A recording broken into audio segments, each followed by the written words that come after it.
Hey everybody, it's Lynn again. We are going to work on some one-sided limits now. Just want to introduce the very simple, just the notation for now, so you know exactly what it's talking about. So I don't want there to be any confusion with this. With one-sided limits, the notation is going to look like one of these. Limit as x approaches 3, but then there's this little negative sign right up there. Now that is not negative 3. This is x is approaching 3, positive 3, but it's from the negative direction is what that means. From negative side, if you will. Or in other words, from the left. That's also known as from the left. And then on the reverse, on the flip side of the coin, you have the limit as x approaches 3 from the positive direction. So that would be, in other words, from the right. It's from the right or from the left because if you think about functions on a graph, negative, the negative direction is obviously this way to the left.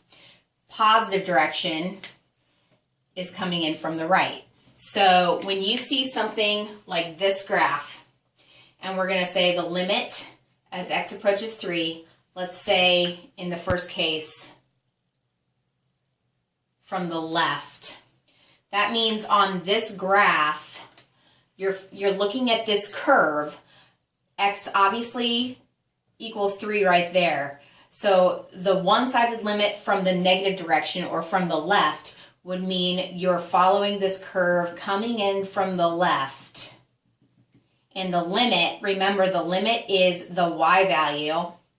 So from the left, the limit is going to equal 1. From the right, however, as x approaches 3 from the right on this same graph, we're coming in from the right-hand side. The limit again is the y value. So in this case, limit from the right would actually be 2. That y value. Let's take another example. Let's do the same thing as the limit as x approaches 3. Let's start from the right this time. So from the right, from the positive direction, we're following this curve. The limit, the y value, is actually 2 in this case. But the limit as x approaches 3 from the negative direction or from the left, following this curve from the left, the y value that you're approaching is also 2.